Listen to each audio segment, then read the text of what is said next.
Welcome everyone back to another BOLDcast reaction. I'm Carson. I'm Lindsay. And this is HOTD Season 1 Finale. I was looking at myself. I probably should have been looking at the camera. Let me do that again. Finale. It's been a crazy ride. We had a little bit of an anime canon filler episode last time. That was anime original, only not in the books. Mm-hmm. With the race to find Aegon. Some questionable decisions there, but overall... I think mainly the questionable thing was just with Rhaenys at the end. Like, there were other questionable, like, smaller changes. Not that was definitely the main thing, obviously. But not to start it off with a big complaint. Just, I guess I'm just reflecting on the whole season. It's been a great season, and I'm really excited to see... Like, in spite of, you know, whatever problems we have, this is why I'm saying this, in spite of whatever problems we or anyone else have, you have to admit that this season has been handled pretty damn well as far as, like, I don't know, staying true to kind of the feeling of the world, you know what I mean? Yeah. Like, there's a significant more connection, I feel, with, like, the book version of this world in this show, say, than, like, later seasons of Game of Thrones, so... I guess I'm excited to get into the last episode. I'm excited to see how it sets up future seasons. I'm excited to wait 2 years to get season 2. Hopefully it'll be a lot of fun. And I don't know what's going to happen this episode, really. I guess we're going to see, like, Rhaenyra. We're going to see... Yeah, I'm thinking, my prediction is that we're probably just going to see, you know, Rhaenyra and her whole squad kind of reacting to this. Whether How do you think they're going to find out? Like, Rhaenys just flew away on a dragon. True. We know from looking at a map that Dragonstone is actually not that far away, so she could probably get there. Like, no one else has sent word to Rhaenyra yet. There was Westerling, Harold Yeah, but he Westerling? died. He didn't die? What? Who's that? Who are you talking about? The fucking Lord Commander of the Kingsguard. Oh, never mind that who guy. left? I was thinking of that other guy who, like, tried badly to escape and then died. Oh, that was Cressman? I don't know. I forget. But we didn't. And there was Eric. He left, presumably to go join Rhaenyra. I kind of think just like time difference, because both of those people would have to sail there. I think Rhaenys is probably going to get there faster on a dragon. Oh, for sure. Well, it depends, because she left later than the other people. I don't think but that much. Not that much later. is a lot faster. Yeah. We'll see. But I imagine that Rhaenyra is going to give this whole thing 2 thumbs down. This whole electing or usurping her throne. Yeah. It's going to be really interesting to see their reaction to this. I wonder if we'll get right into a crazy dragon battle by the end of this episode, and it'll leave off I wonder like if in the anyone's smoke gonna go of war. after Rhaenys, or if they're gonna let her go because she didn't kill them. So as like, What if Aemond just takes off after Vhagar and chases her the fuck down, and they like battle over Driftmark, which That would be crazy. I'm pretty sure is slightly closer to King's Landing. It's like between them. Sure. I thought Driftmark was further away. Let's just I thought it was to the west of Dragonstone, like the slight southwest, but I could be wrong. Westeros map. Westeros map. I just wanted to get Blackwater Bay. That's what I was looking for. Dragonstone, Driftmark. That's Driftmark. Is that Driftmark?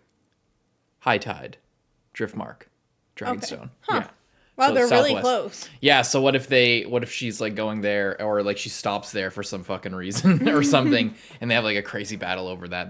That would be insane. I would honestly expect that, and in a way respect that from Aemond, even though I think at this point the side that I've chosen is Rhaenyra's side. Not to say that that's controversial. That she's not capable of committing wrong. Even because that's the thing at this point, is that I say that, and then I'm like immediately like, I mean, they are murdering people. Like they are still just as bad. So like, I don't even know if I choose their side, but I just feel like,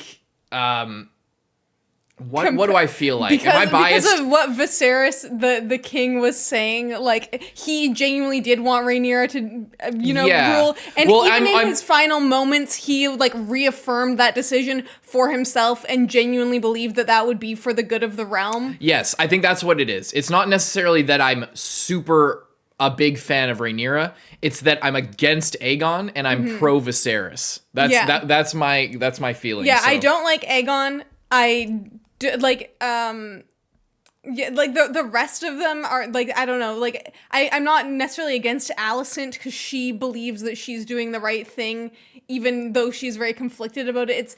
It's very complicated on both sides, but I do think that Rhaenyra would be a better queen than Aegon would be a king, you know.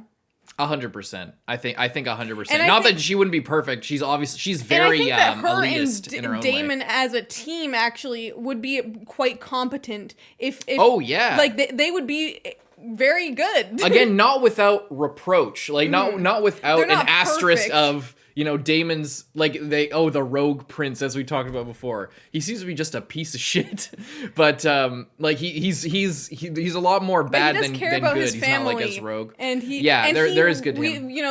But there's good. So is Alicent. Yeah. That's the thing. But the thing I think about Alicent is that one thing that I'm not sure about from last episode is. And it's hard because I'm now being influenced by like the book media in a way. Like as we watch the episodes, we're getting like fed like, oh, how this was different than the books. And it seems like the whole thing of her I don't know exactly how the war turns out, so I don't know how true this is, but it seems like from a TV producer point of view, what the reason that last episode was a thing. Like, I'm not, like we said, you can look back at episode 1. We're not on the like, oh, this woke bullshit, whatever. Like, oh, you know, but there was a lot more of that last episode. And I think the reason why last episode happened where Alicent is like, there's an infighting thing with her father is to sort of feed into this, you know, the feminist narrative and more of like a social justice thing where they want Alicent to be more sympathetic and less of a, I want to like they need something to make her look better than just I care about my family more than Rhaenyra, and Rhaenyra is a bitch. Like, because that's kind of from what I understand. I could be wrong. So correct me in the comments. But that's kind of what Alicent is more like, is that she's just very biased towards her side. And obviously, Aegon being the firstborn son, et cetera, there's claims on both sides.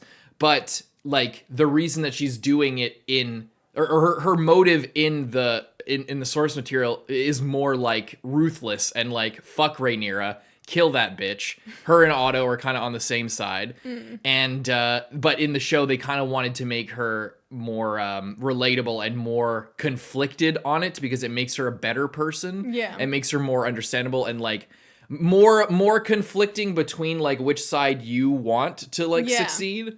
Which is a good thing, but also it feels a lot like an artificial injection of we want like this strong female leader character, fuck the men, whatever. Like, am I weird? Like, do you disagree with that kind of assessment of last episode? I think, I wouldn't say that Alicent, like all of her character development was really just last episode. I think no.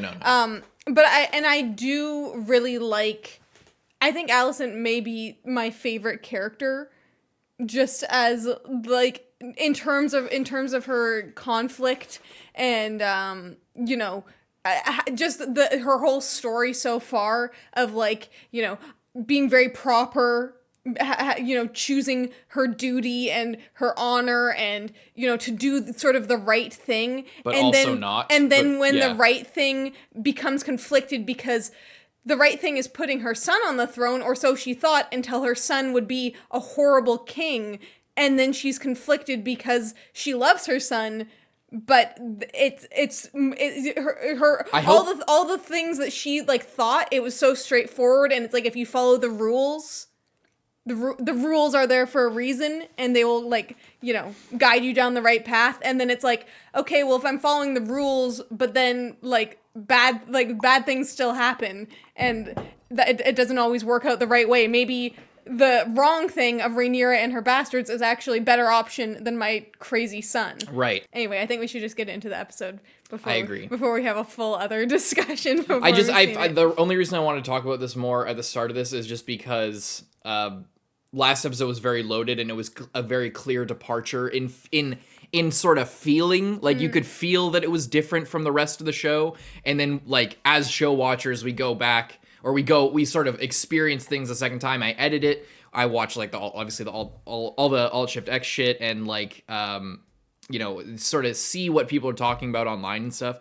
So because we kind of had that feeling last time, and it turns out a lot of people had that feeling, that it was like, where, like, it feels kind of weird compared to, like, the rest of the season.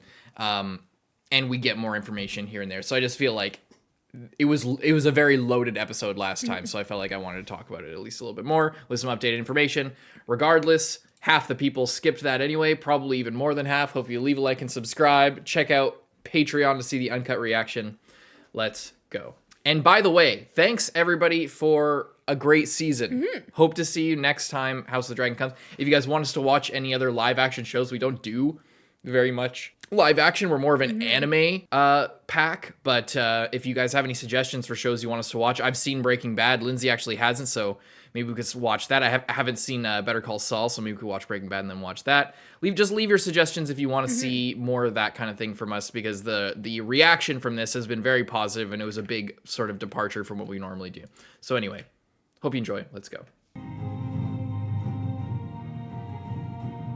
Yeah, they did update this as well, from what I found out. There was like a couple things, actually, like a lot of the sigils were updated. And Viserys's little crest like overflowed with blood because he was dead. That was one of the changes, but there was another one that's way cooler that I might have gotten spoiled on, that like is a sort of reveal that might come this episode, but we'll see. I'll call it out when it happens. The sea snake is going to die, isn't he? I forgot he's still alive. Yeah, I had already just counted him as dead. I get green sick before the ship even leaves the harbour. I'll just ruin everything. I don't want Driftmark. It should have passed on to Sir Vaymond. We don't choose our destiny, Luke. It chooses us. And so I let you choose whether you be his heir. You told us so. I'm different. I'm special. I was frightened. I was 4 and 10, same as you are now. I wasn't ready to be Queen of the Seven Kingdoms. It was my duty. And in time, I came to understand I had to earn my inheritance. Not like you. In what way, sweet boy? Not so perfect. I'm not so inbred. I mean, he still is. Princess Rhaenys has just arrived on Dragonback. She urgently requests an audience with you and Prince Daemon. Like now, like this Like exact this second. exact second. The Princess Rhaenys Targaryen. Thank you, Sir Laurent. Little dark sister there. Princess Rhaenys, might we hope for news of Lord Corlys' recovery? Viserys is dead. Good opener. My grief is lost with you, Rhaenyra. My cousin, your father, possessed a kind heart.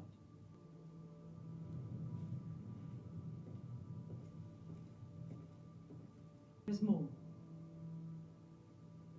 Aegon has been crowned as his successor.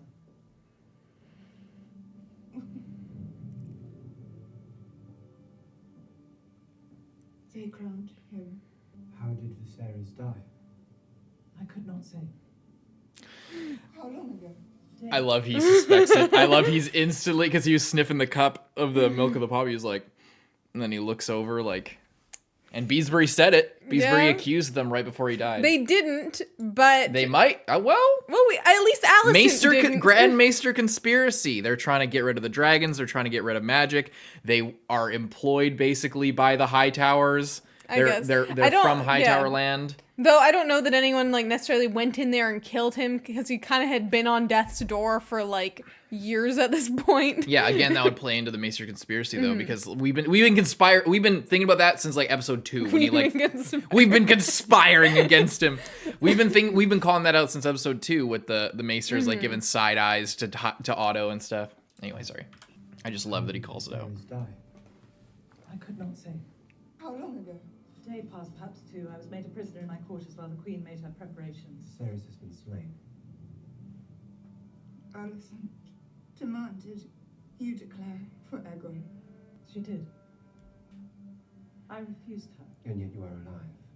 I killed like 3,000 people and flew out of there. Crowned Aegon in the dragon pit. It's a miraculous story how I escaped. They crowned him before the masses. So that the masses would see him as their rightful king. That whore of a queen murdered my brother and stole his throne, and you could burn her for it. A war is like to be fought over this treachery, to be sure. But that war is not mine to begin. I only rushed this warning to you out of loyalty to my husband and to my house. Baby's coming.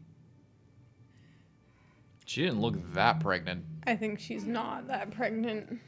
Maybe she is. That term is far from complete. Yeah, This no. should not be happening. It is fucking happening. Keep your head about you, princess. Keep calm. 5 times before. Keep your spirit in the 6th will be different. Oh, get off, get off, get off. Could you imagine if she just died? That'd be crazy. Not directly. We don't have enough men to surround the island, but we can make ourselves appear stronger than they are. The Kingsguard just like, what am I gonna do? Conscript the Dragon Keepers, they're capable fighters. Wasting time. It will be done, my prince. Oh no, he's not. He's cool. You're conscripting the Dragon Keepers to Yeah. keep watch. Oh, now he's getting all stressed out. The Greens have repudiated the succession and claimed the Iron Throne. God has been crowned king. What is to be done about it? Nothing yet. And where is Damon? I don't know. Gone to madness. Gone to plot his war. Leave Damon with me. Jace. She's serious. Whatever claim remains to me, you are now its heir. Naught is to be done but by my command. She's holding two then. Where is he sailing? That much is unclear, my prince. We'll send ravens to our nearest allies, Lords Darkling, Massey, and Baremon. Do you want to speak to the maester, my prince?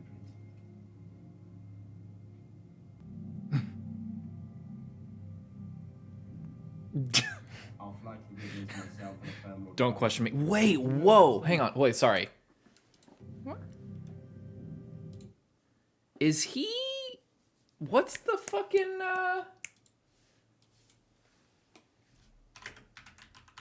Celtigar. House Celtigar is the crab. He's a Valyrian. This is the third Valyrian house that is not as big of a deal as the other two. If I'm right, this is my guess based on the little crabs there. It would make sense that he's there. That's a cool thing. Everyone was wondering where they were. That would be cool. I'll fly to the Riverlands myself and a family of Tully support. They will do no such thing. My mother has decreed no action be taken while she's abed.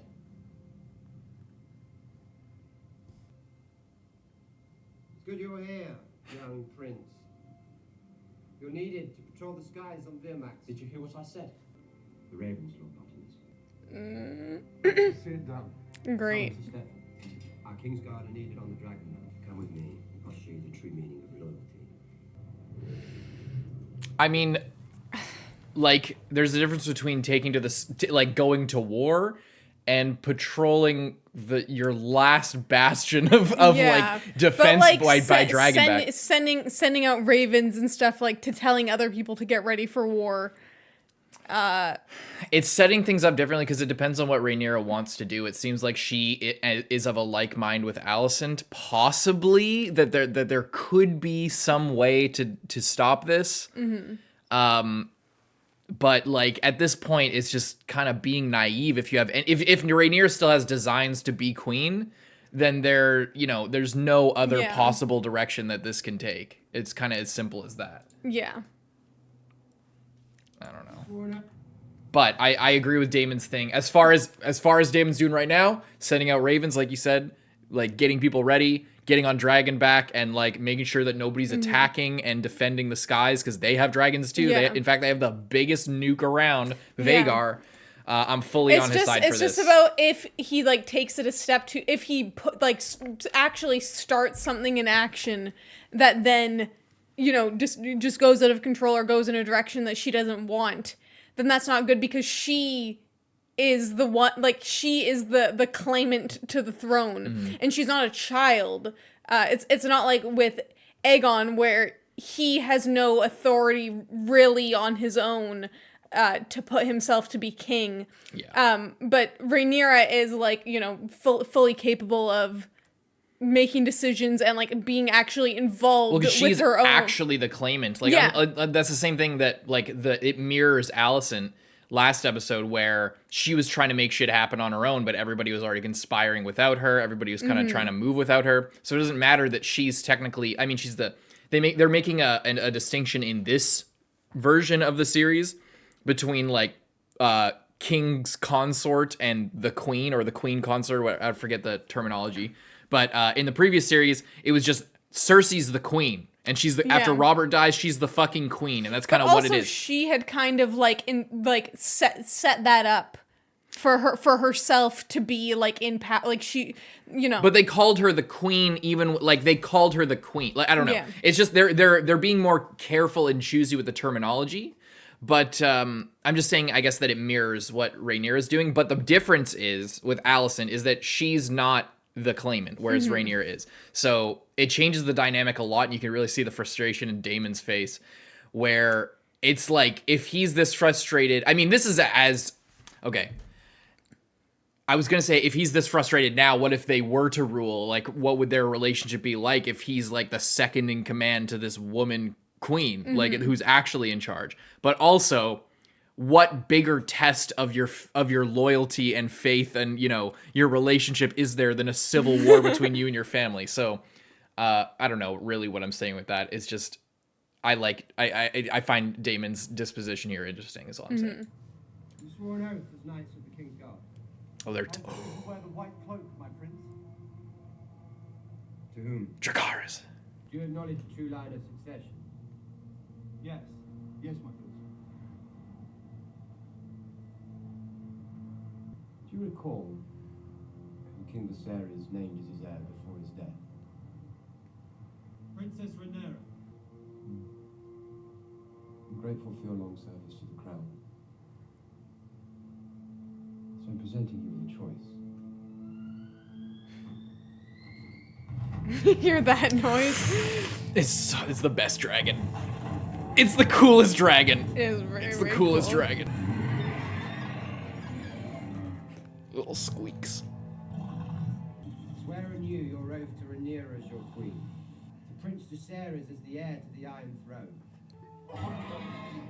Or you support usurper, speak it now. And you will have a clean and honourable death. But if you choose treachery, if you swear fealty now only to later turn your cloaks, know that you will die screaming. That's the Daenerys line. Oh, whoa. Is her dragon's like in pain too? I just put that together. Oh, I didn't know if that was hers. That's hers. Hers is I forget, but it's the yellow one. I forget the name. I forget. That you'll die screaming. That's like a classic Daenerys line. She said that in season 2 and like a million other times.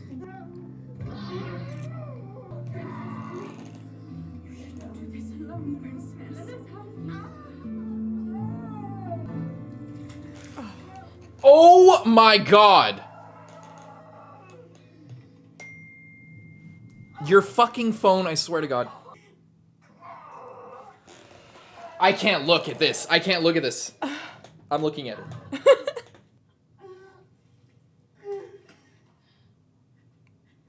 Holy shit! Did she like crush it? No, she just pull it out. I mean, I'm not saying on purpose. Stop looking at it. Her? Yeah.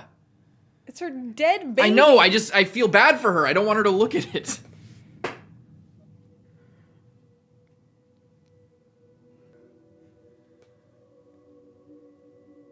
I wish they showed less of the face. It looks too fake. It's scaled. It's scaled. I don't know what that means in this context, but that's not a good omen. That's all I know. Wouldn't think so.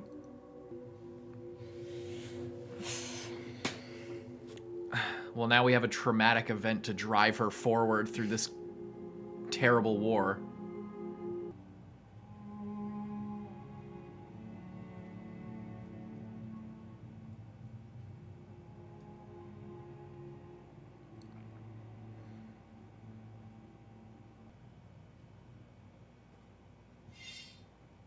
Eric or Eric? E. This is the E.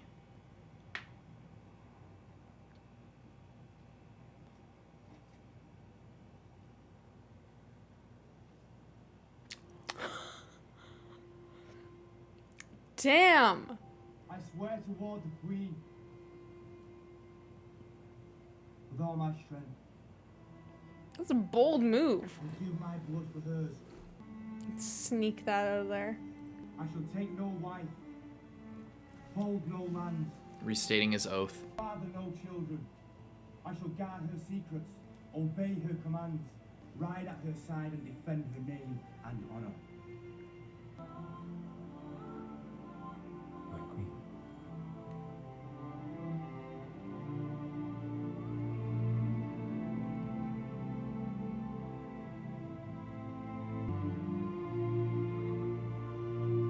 She looks so young in that shot.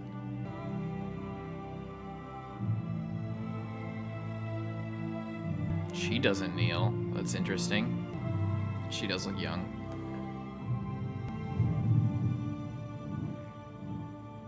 Yeah, I guess Rhaenys just not kneeling to anyone. I think she's just apprehensive. Like she said, it's not her war to start. She's kind of apprehensive about, like, fully being one side or the other after, like, that has kind of ruined her family. Mm-hmm. I think the only problem with that stance is her, like, last surviving grandchildren Are right there. are right there. They're Daemon's children, so they're kind of automatically on Rhaenyra's side. That's true. That's true. What was I gonna say? Oh, just a small detail. So there's, I saw this in the Alt Shift X video, so I'm not like claiming to have figured this out myself, but I thought it was a cool detail. That crown has, like, obviously, as you saw, all the great houses sigils on it, whereas Aegon's crown is like Valyrian steel and just has rubies. So that's like the war crown and the evil crown, and then this is like the unity crown and the justice crown. Everyone's united under this crown. Yeah, And, on this one island. Yeah. That's cool. Yeah. Very solemn compared to last episode. They didn't do this in the old show. All the candles. Sick! That's really cool. Makes it a lot easier to read. Mm-hmm. Lady of the Seven Kingdoms and protector of the realm. Still not bowing. Your Grace.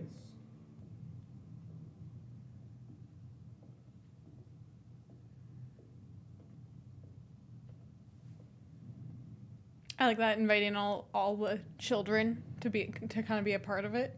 Yeah, I love when you invite the children into your war council.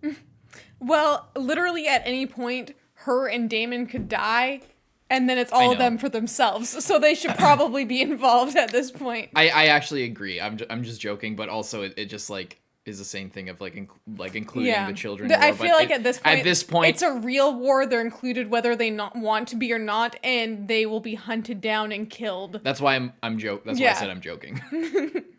My lady mother was an Arryn. The veil will not turn cloak against their own kin. River Run was always a close friend to your father, Your Grace. With Prince Daemon's acquiescence, I have already sent ravens to Lord Grover.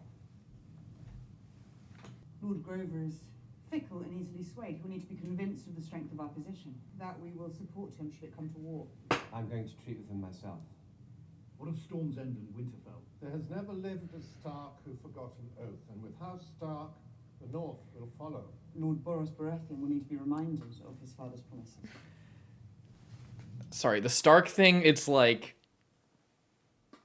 yes, that's true of them, but also they're like the most isolationist, get the fuck out of our business type people. It's gonna be hard. Stark's gonna be in a difficult position, as they usually are. Yeah, just like, oh no, we took so long getting down there, but that by the time we came down there, it's already over. We supported you, winners. It'll be interesting to see Baratheon. I think they just mentioned Baratheon because Rhaenys' mom was a Baratheon. She's very in with that group. Yeah. And so is Rhaenyra, I think, a little bit. What news from Driftmark? How's Corlys doing? Sails for Dragonstone.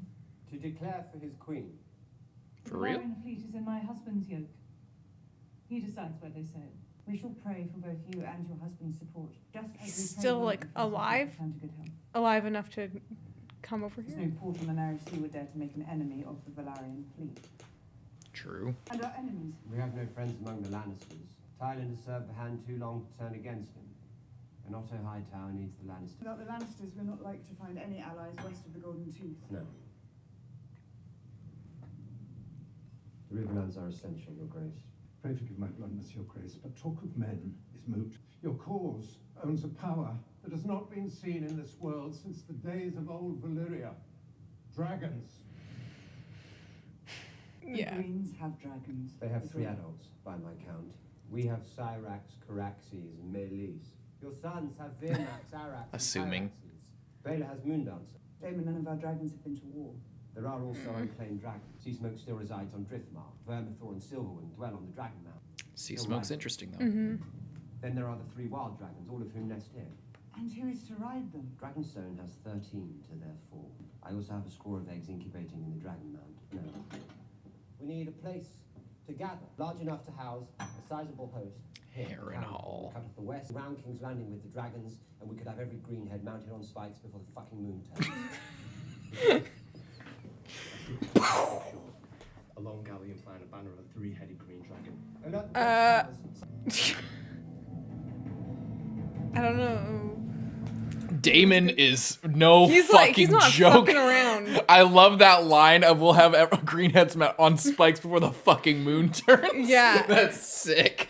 Yeah, it's That's a Damon really is good very, very efficient, as we saw previously with the Efficient. Sorry, go ahead. as we saw previously when he was in charge of the City Watch.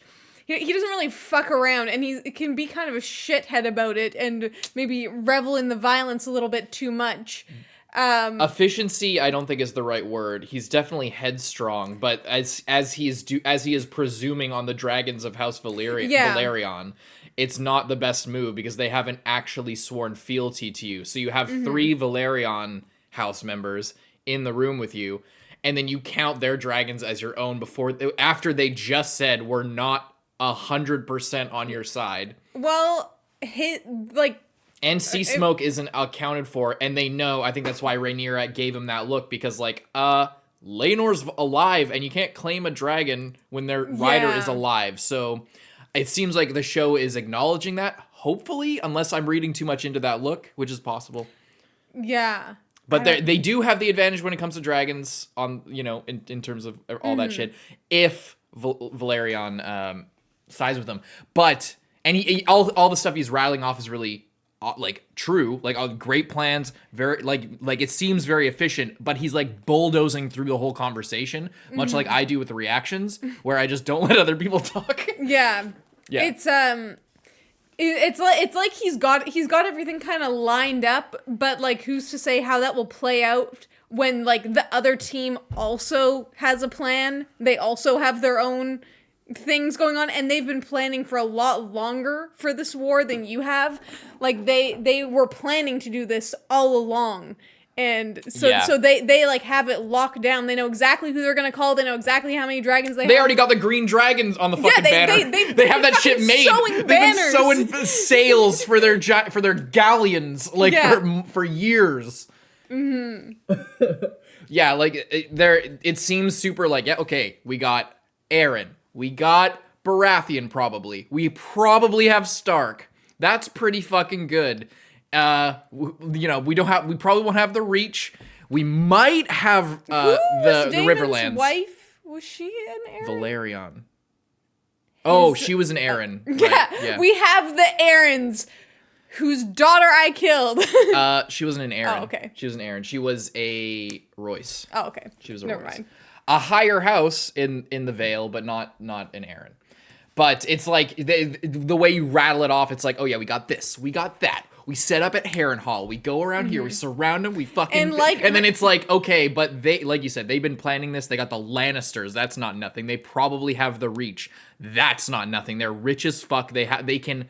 if they get all the provisions from the Reach, they can outlast any fucking siege if they have right supply lines. And what Rhaenyra was saying as well, of just having a dragon, like none of their dragons have ever been in a war, or the dragon riders, and none of them have ever been in a war. So it's like, what's the... Maybe if Laenor stuck around just a little bit longer, we would have seen how this would have went. I mean, they wouldn't have got married, but still, it's like he loved a good war. He was a really ace dragon pilot, but like we have a bunch of teenagers who've never fought a battle in their fucking lives, and then we have Aemond, who is like a complete psycho on a dragon with the most powerful one. So it's like I already said it, but it's like the way you're rattling it off, it's like, oh yeah, that's badass. Daemon's got this handled. Fuck yeah. Except when you really think about it, it's like not even close. I just want to watch next week. I just want to keep going. But this is interesting, though. You think it's Alicent? That would be crazy if it was Alicent. Just by herself, rolling Personally. Alicent and Krispy Kreme. Oh, like episode 2. Same shit. Meeting on there. Hightower on one side, Targaryen on the other. Oh, it's Daemon and Otto. That's God. pretty cool. I like that. That's fucking actually pretty good. She's fucking Otto rolling up, just like, I'll just kill you. I should cut your skull off like I did that other motherfucker. I've been directed to deliver her message only to Princess Rhaenyra. Where is the princess? Same place she was last time. Oh, she's actually coming down. They definitely came with their own dragon, right? They might be... It's pretty stupid not to. They would be so dumb not to. I really like the horns on her dragon.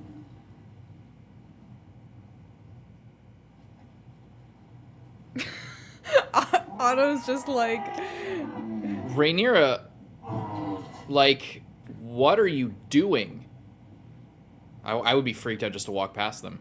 She's wearing the crown, so that's your answer, Otto. Princess Rhaenyra.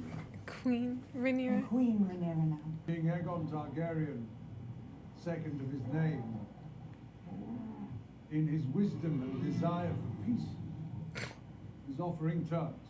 Viserys will be confirmed as the legitimate heir to Driftmark and all the lands and holdings of House Velaryon. Your sons by Prince Daemon will also be given places of high honor at court. Aegon the Younger as the king's squire, Viserys as his cupbearer. Finally, the king in his good grace will pardon any knight or lord who conspired against his ascent. I would rather feed my sons to the dragons than have them carry shields and caps. For your drunken usurper, cunt of a king. Aegon Targaryen, he wears the conqueror's crown, wields the conqueror's sword, has the conqueror's name. He was anointed by a septon of the faith before the eyes of He married his sister. Every symbol of legitimacy belongs to him.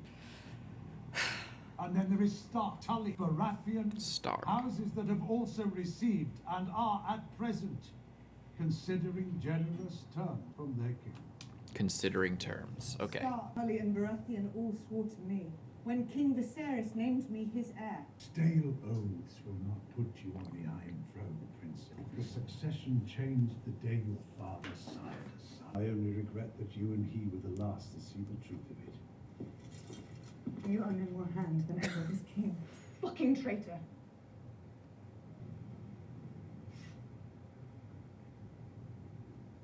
You should take a good 180 there, big man. Grand Maester. Fuck is this? A letter from Alicent?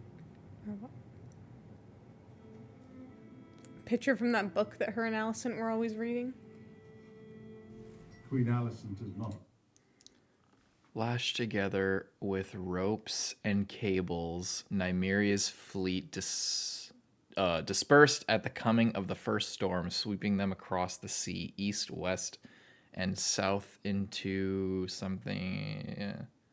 Yeah, from Nymeria's thing. Queen Alicent has not forgotten the love you once had for each other. No blood need be spilled. The realm can carry on in peace. Queen Alicent eagerly awaits your answer. She can have her answer now, stuffed in her father's mouth along with his withered cock. Let's end this mama's farce. You're gonna kill the messenger? You don't kill the fucking messenger, dude. Do not kill the messenger. It's the perfect opportunity, but that's the whole point.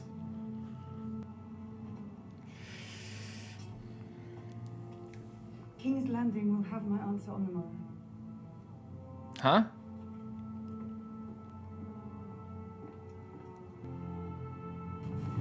I like this song that's going on right now. Yeah. I like she's not so quick to war, but it might be a tactic. For a man to be a dragon slayer. The simple truth is this: we have more dragons than Aegon. Bizzare spoke often of the Valyrian histories. I know them well. When dragons flew to war, everything burned. I do not wish to rule over a kingdom of ash and bone. Are you considering the High Tower's terms, Your Grace? As Queen, what is my true duty to the realm, Lord Bartimus? Ensuring peace and unity, or that I sit the Iron Throne no matter the cost? It's your father. My father's dead. Excuse me, Rhaenyra with a based observation? Holy shit, I thought that she was all ego and no humility. When she was a literal child, but she's, I think, like, since having children and, like, you know, living as a person, she you know, like, I appreciate that take. I'm because interested. It's actually smart. Obviously, they're gonna go to war. Obviously. But the fact that she's genuinely considering it and, like, knows that, you know, if she really is a queen, if she really is a Yas queen, then what's her duty? It's to protect the people. That's exactly what we've been fucking saying this whole season. Yeah, if she doesn't go to war, I mean, Aegon is clearly not very good.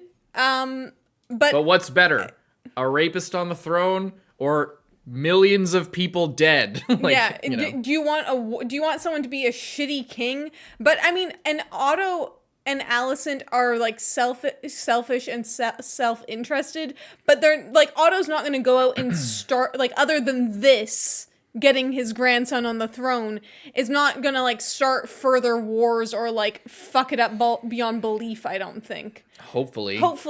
I mean, this is all moot because we know that this is... Yeah, but I mean... We know what's going to happen, but I just, you know, it's yeah. You mean what? I was just saying, like, from Rhaenyra's perspective, she's considering, you know, if their positions were swapped and she, you know, and Alicent and them were, like, rising against her, and she would just, you know, give them probably very similar terms of, like, you're our family, you can get treated as our family, but you won't rule, you know. I really appreciate that she is considering this. My father's dead. And he chose me as his successor. To defend the realm, not cast it headlong into war. The enemy have declared war. What are you going to do about it? Clear the room.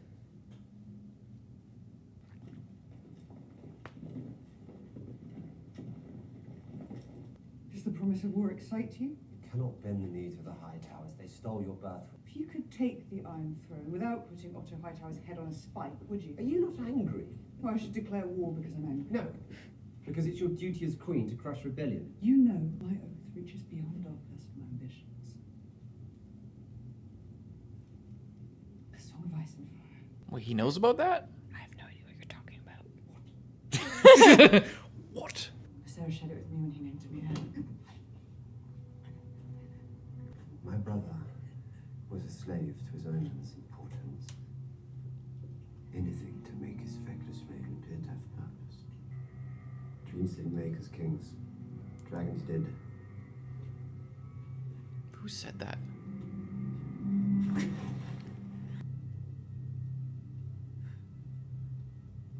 I never told you. Did you?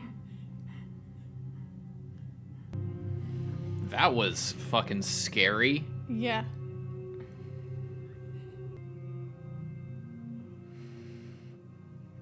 What do you think, sir? I've had men whipped for falling asleep on their watch. You are no man. Pardon me. When I most needed you. Both our children stolen from us. I needed you. Bela and Rhaena needed you, and you abandoned us for more adventure at sea. As has always been your way. I had no other place to turn. I lost everything. We lost Corlys. We. I understand you have a new king. A stranger casts a long shadow over this family. Your brother is also dead. In his haste to bury you and claim your seat, he stood before the king and denounced Laenor's sons as illegitimate.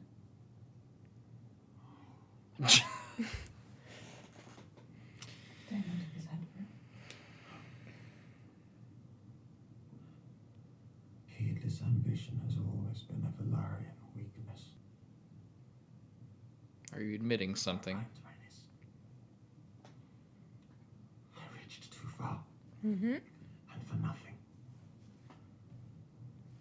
Our pursuit of the Iron Throne is at an end. We shall declare for no one. We will retire to high tide to be content with our grandchildren. Good luck. To the throne. Those boys will not be safe so long as Aegon is king. Rhaenyra was complicit in our son's death. That girl destroys everything she touches. That girl is holding the realm together at present. Every man standing round the painted table urges her to plunge the realm into war. But Rhaenyra is the only one who's demonstrated restraint. Lord of the Tides, Lord Corlys Velaryon, his wife, the Princess Rhaenys Targaryen. Badasses don't fly dragons. They walk on sticks. Brings much relief to see you hale and healthy again. I'm very sorry about your father, Princess. He was a good man. Where is Daemon? There were other concerns which demanded the prince's attention. Why does everyone look immediately or is so like wise and snarky when they walk on a cane? Just like, so that's what you think. Everyone immediately gives like the side eye whenever they walk on a fucking cane. Hang on, I need to go bathroom. One second. Is that so true? Yeah, it is. I feel like I had something to say about all this. I like Corlys. I do. I'm glad that he's sort of come around, and now him and Rhaenys are on like the same page about what they want. I really do wish that Rhaenyra told Rhaenys about her son, so that she could tell Corlys, and that's why he's here. Because if he still thinks Rhaenyra killed my son, and then she's just like, oh, but she's doing a good job. Like, well, I think it's also that like their grandchildren are involved. But he seems very much like it's not just a reluctant thing. It's like it seems like they're on their side. It's not I guess it's kind of a complaint. I just wish they had an opportunity to do that, and it still would have worked perfectly with everything that's going on. Like there wouldn't have to be any changes to the whole dynamic. It would just make more sense if she told them. The consequence of my near demise in the Stepstones is that we now control them. I took care to fully garrison the territory this time. A total blockade of the shipping lanes will be in place in days, if not already. The Triarchy have been routed. The narrow sea is ours.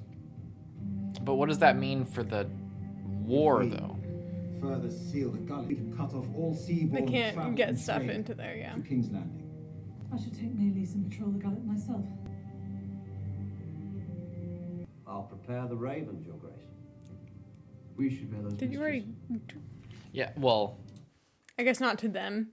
I don't want to pause for long, but like, I feel like the whole point of the previous conversation was that ravens weren't going to cut it with like most of these people. So like, somebody needs to fly there and like talk with them, which probably is what Daemon's doing. We should bear those messages. Dragons can fly faster than ravens. Spoke too soon. This is why you shouldn't pause. Send us. Prince is right, Your Grace. You show up with a dragon, there's not too much they can do.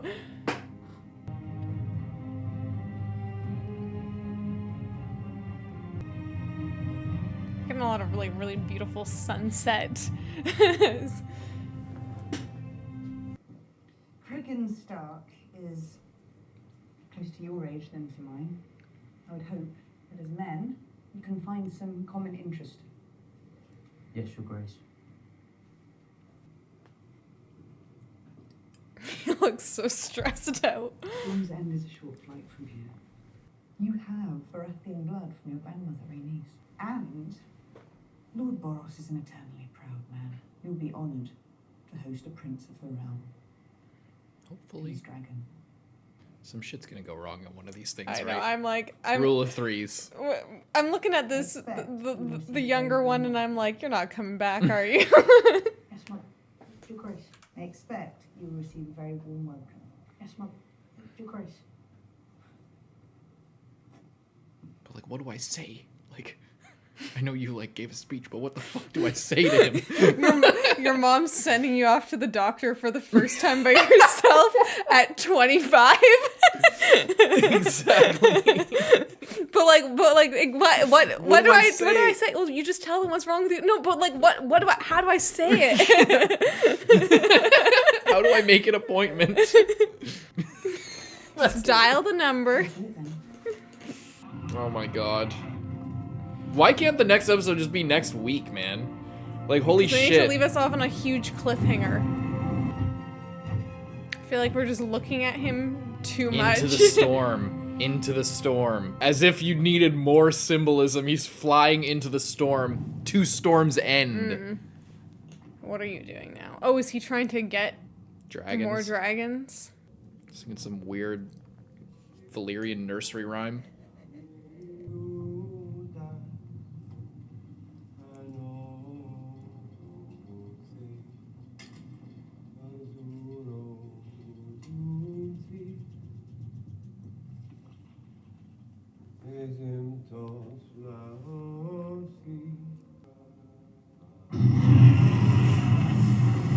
Is it Vhagar? Big. What is this?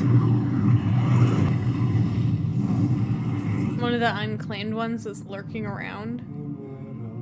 It's an old fucking dragon. No, it's not, is it? But he said that there was a few that were unclaimed. Imagine if he just got... Yeah, maybe it is just one of the random dragons. I would assume it was like sea smoke because... But it's clearly not sea smoke. No, yeah, I guess. Sea smoke was like more normal. And Damon looking. was talking about how there are other unclaimed dragons that are on Dragonstone. So he's probably... And no one's claimed them for like clearly a long time. But what is he doing? He has a dragon. I don't know. I don't know what he's doing. Maybe he's Like, just checking it out and he's going to send his daughter that doesn't have a dragon. But he's already going, like, Lucerys is already going to fucking Storm's End right now. Which is, by the way, if this is it, this is the first time we're actually seeing the castle. We've seen in and around it. He's gonna die, like, or... He's gonna get fucking... Like, even I don't his think they have dragon's scorpions at this unsteady, point, do he's they? just like... Or do they have scorpions? Is that Storm's End? That's so cool. It looks different. We've been expecting you. And so has Aemond. I'm so stressed out. Sorry, one more thing. I like that they're keeping the consistency with the armor, because that's the same style of armor that the Baratheon soldiers from Stannis and Renly had in the other show. I mean, I guess it's unlikely that they're gonna kill him, but they might capture him and hold him as a hostage.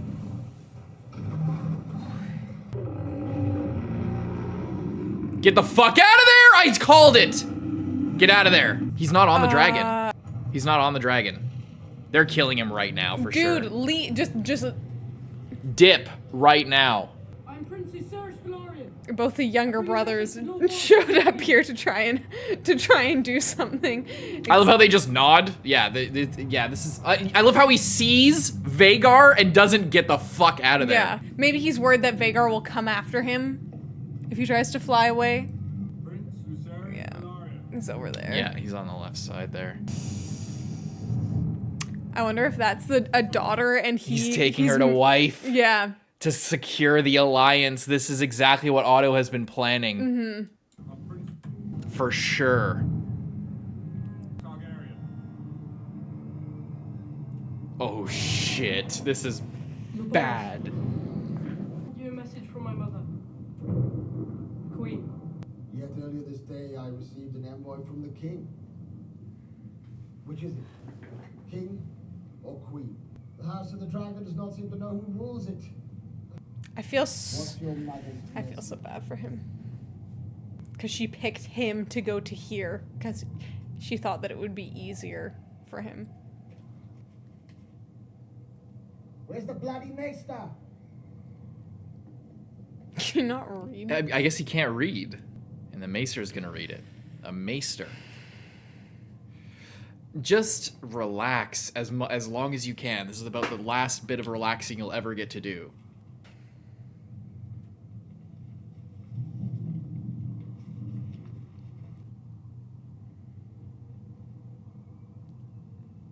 Remind me of my father's oath.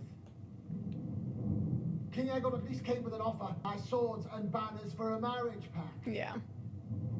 If I do as your mother bids, which one of my daughters will you wed? Boy. My lord, I am not free to marry. I'm already betrothed. So you come with empty hands. Go home, pup. Tell your mother that the Lord of Storm's End is not some dog that she can whistle up at need to set against her foes. Just go home. He's telling you to go home. I shall take your answer to the queen, my lord. I hate the smug look on his face right now. Wait. My lord strong. He's a traitor. You gonna take the bait again? Right? Are you stupid? Are you fucking stupid? You think that you could just fly about the realm, trying to steal my brother's throne at no cost? I will not fight you. I came as a messenger. Fight would be little challenge. If he takes the bait, please relax. I want you to put out your eye. Aim it for mine. this is what I was talking about in the intro. One will serve. Wow. I would not blind you. I plan to make a gift of it to my mother. I don't think your mother would approve of this right now. Talk to Baratheon and say, is this how you treat your messengers? Give me your eye, or I will take it, boss. Not in my hall. Though I came as an envoy, I'll not have blood shed beneath my roof. At least you're honorable. Yeah. Now. He's just gonna follow him like a bully down a high school hallway, just like walking. Oh yeah, we can't fight in school. Meet me at the bike racks, motherfucker. He's got a massive dragon. You better get out of there. Yeah, this little thing trying Start to the car! Storm. Start the car! Oh. He's dead. It's over. Not there anymore. In the storm. Not.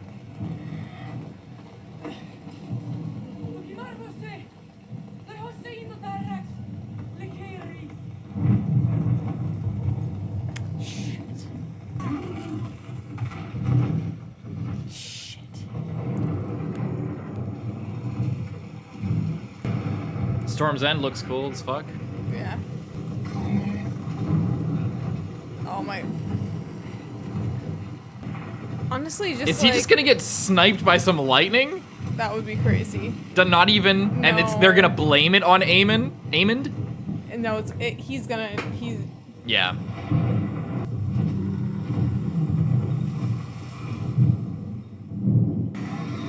Gonna be a friend.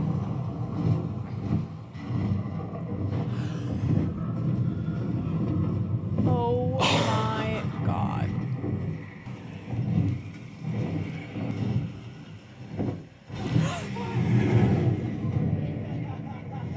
You can hear him laughing? Come on. Over the storm? You can hear him maniacally laughing like a fucking Disney villain in this storm. Shit. It's like a monster movie.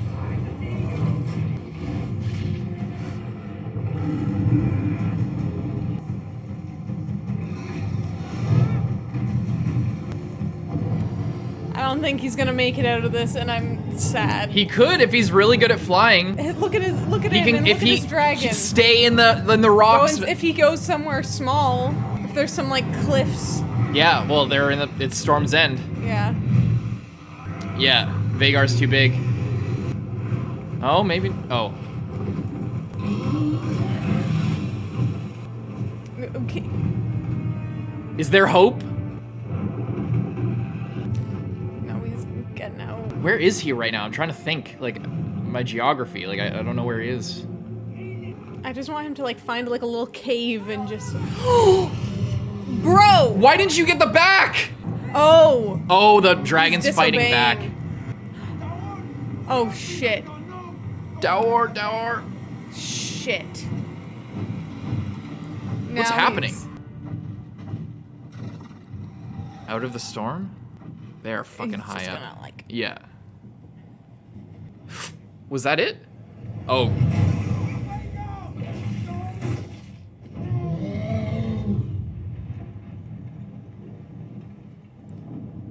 Shit. You fucked up. First blood. You cast first blood. Up. He knows he fucked up. Yeah. He was sent there just to lay down the law, not to fucking ignite the war by killing one of the enemy's heirs. Yeah, he fucked up. I mean, he just it seems like he didn't want to, but he did chase him down. He was instigating, but he didn't want to take it that far. Thought that he was a better dragon rider and more in control of his dragon than he actually was. Yeah. He is riding like a freaking 1,000-year-old creature and thinks that it's gonna listen to him every step of the way. Yeah. He's not its first owner. He's not that is so supreme that he can rule over a dragon. Yeah. And I love the conflict there because he's so badly, like, it's exactly like what happened the first time. It's escalation. It just, like, ratchets up and you think you have a handle on the situation until it gets way too out of control and somebody loses an eye. Somebody gets their fucking head bitten off. Like, you know, like, it's the same situation. Now he's on the other side of it. Damon is gonna, like, he's ready to go all out. You can see it right now. Did he claim a new dragon? What even happened in there? I don't know. But someone must have found pieces of the dragon. Maybe he did. It was over land, though, wasn't it? I couldn't tell. I think it was still over the water. And seems now like, he seems like he's coming with bad news. And Rhaenyra's whole thing was she doesn't want to make the first move, but they killed her son. Yeah. And yeah. Yeah, she was, yeah. Is Daemon bringing bad news? Does he know?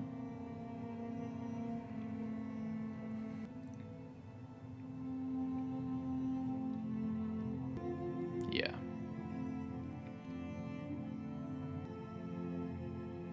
Second child in like a week. Mm-hmm.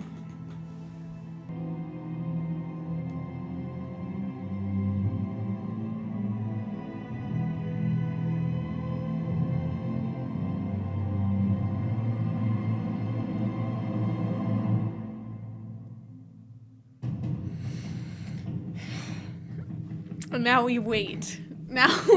All right, only a year and a half away, ladies and gentlemen. Hold fast for the next 2 years and we'll get another season. And then hold fast for another years. It'll only take about a decade for us to finish this show. And then it's on to the Blackfire Rebellion. No, that was awesome. That was a great episode. I feel kind of bad because I feel like we weren't talking as much in this episode, but I feel like it was kind of just more straightforward. Yeah. Like there wasn't as much scheming or like, you know, like many layers and so many characters in play. Because like it was kind of just like Rhaenyra had her idea, Daemon had his idea, and Rhaenys and Corlys had their thing, and they were all like holding true to it, and I think the biggest thing is they weren't the instigators of this fight; they were reacting to something that already happened. Sorry, go on. Sorry. Like they got told, yeah, this is what happened. You have been usurped. You're not. You know, they have sat Aegon on the throne, and because Alicent was able to convince Aegon and convince Otto to, give them a little bit of leeway, give them some terms, give them a chance. It gave them a good opportunity. And because Rhaenys gave them a bit of a heads up, they were able to, plan and take a second. Yeah. And consider every option. And consider it. And, Daemon didn't like Rhaenyra's ideas very much at all. Mm-hmm. But, now things are going to be so much worse because Aemon did that. Like, there's no sympathy from Rhaenyra towards your side at this point after you did that. Oh, I thought you were talking to me. I'm like, towards my side. No. Yeah, I mean, exactly. Well, like, she was doing everything she could, and so was Alicent. Like, there was a possibility still for peace. Mm-hmm. Again, it's like it's like every episode this season of like things just keep getting ratcheted up almost by accident, just because people are shit just keeps fucking happening, mm-hmm. dude. Like, shit just keeps accidentally happening, and just the worst possible things keep happening, and it's because of arrogance or envy or whatever you want to call it. And a lot of times throughout this whole season, it's like people oftentimes aren't intending to do the worst possible thing for everyone involved. Mm-hmm. But they're taking things a little bit too far, and then it ends up happening, and it gets out of your control. Mm-hmm. That's the story of this whole season, and that's exactly what happened this time. And I like that, because I haven't read the book, but I imagine that, like, the idea of this in the book was, like, Aemond, like, took first blood because he's, like, the badass Valyrian, like, badass dragon rider. He's got a sapphire for his eye. He's so cool. He's so good with a sword. Even though he has one eye, he can fly the biggest dragon ever. And he just killed that motherfucker. Killed the other second son. But I like that. So that's an assumption. But I like that there's, like, grief in his face. Like, it's not just like, oh, I fucked up. It looks like he feels bad. Like, it looks like, after everything, he's still, I mean, just judging from the facial expression, this might be just an actor thing. It might not be, like, in the actual writing or whatever. Like, I don't know if they planned this, but the facial expression says a lot on Aemon's face, where he looks like he feels genuinely bad about what he did, not just like he made a misstep politically or he went against Otto and Alicent's wishes or anything. It looks like he took it too far. And they did still grow up together. Yeah. And he right now is like an older teenager who went after a like 13-year-old and then killed him. And he was out for vengeance. He was all wrapped up in like, oh, I'm going to take your eye. But an eye for an eye is different than I will eat you with my dragon because you took out my eye 6 years ago. And it is arrogant of Rhaenyra to not go with a plan, not go with a marriage proposal or some sort of assurances, because like when you're dealing with like lower lords, you can say, hey, we'll give you this much money, or we'll, help you out with this conflict, or we'll get you this much more land. But when you're talking to a Baratheon, one of the like high lords, former kings, I think she really thought, well, I'm assuming that this guy's father was much more of an honorable person and much more well acquainted with her. We saw him at the start of the season. Yeah. Right? So that's the thing that Otto said, is that it's a stale oath. Because most of the people, at least like half of the people who swore that oath are fucking dead.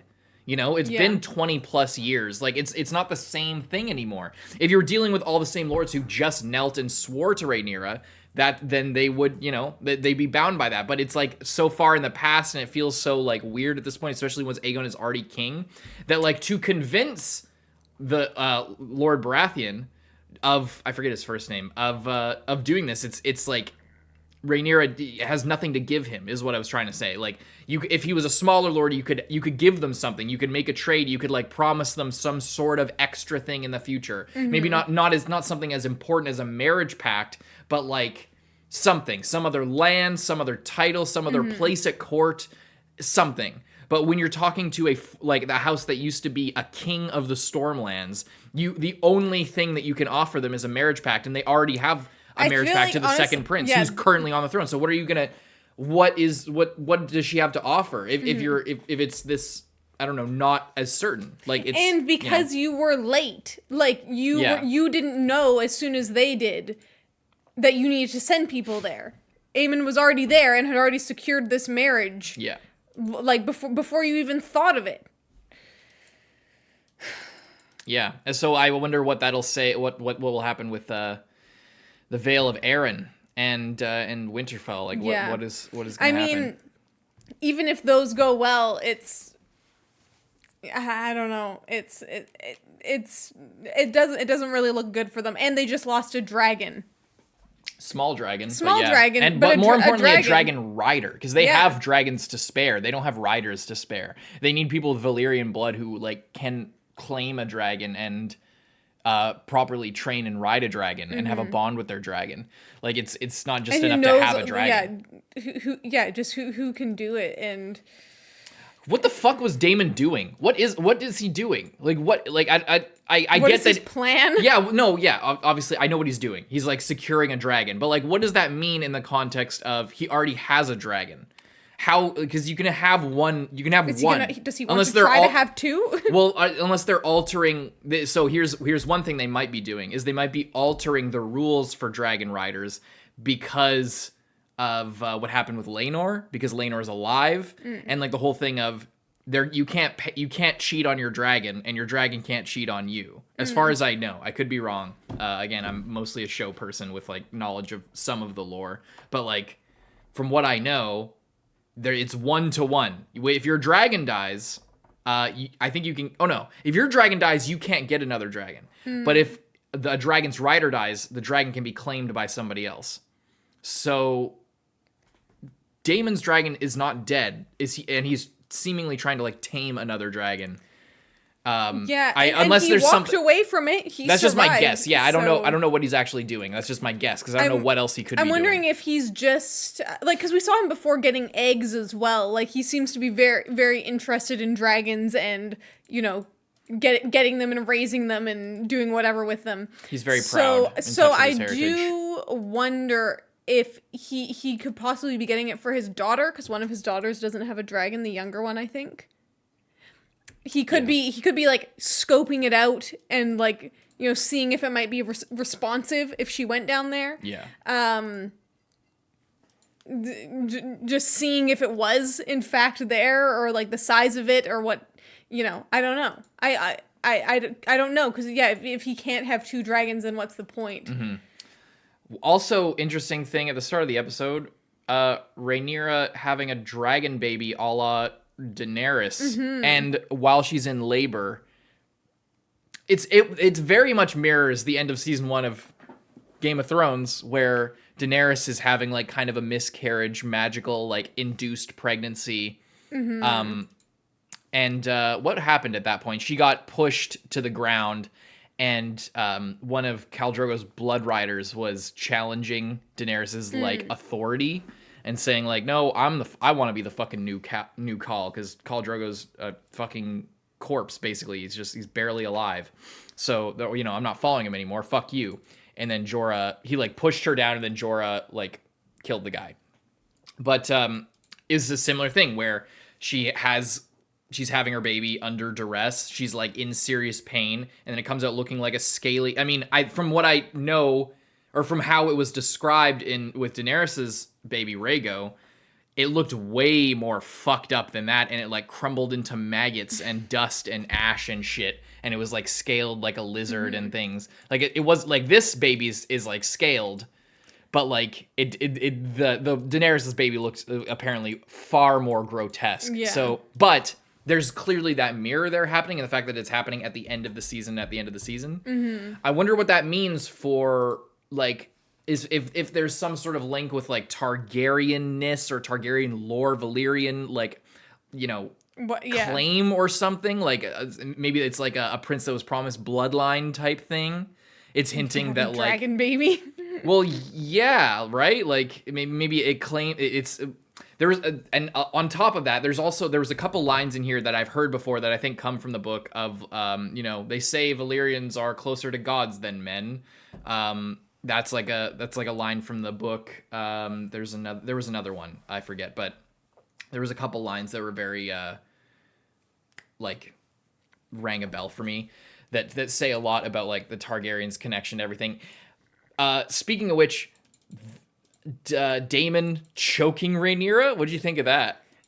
It's pretty fucked up and pretty bad. It's an interesting situation because, like, obviously, the way that they are right now, he is almost like a hand to the queen, or like, you know, sort of in charge of like the war aspect. Like he's like that, but she's still the queen.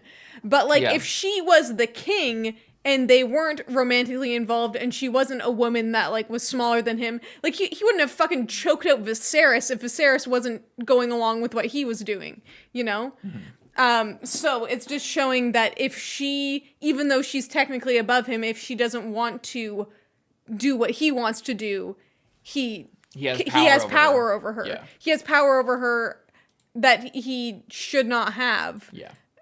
As long as they're alone, because obviously if he did that while everyone was there, they'd be like, "What? you just assaulted the treason. Queen. You just tried to murder our queen as we're trying to get her on the throne. You fucking idiot." Mm-hmm.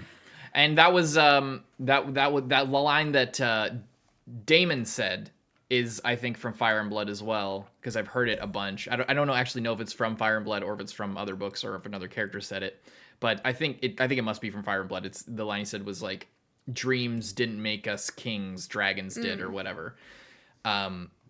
Which now with the new lore in the show, it's not as clear cut as that. Not really true. It's not as clear cut as that, because from what we understand, they wouldn't have conquered Westeros if they didn't have those dreams. So, you know, I don't know. It's definitely interesting. It seems like they leaned way heavier into the lore aspect and the sort of grander picture, just like they kind of did at the start of the season. Mm-hmm.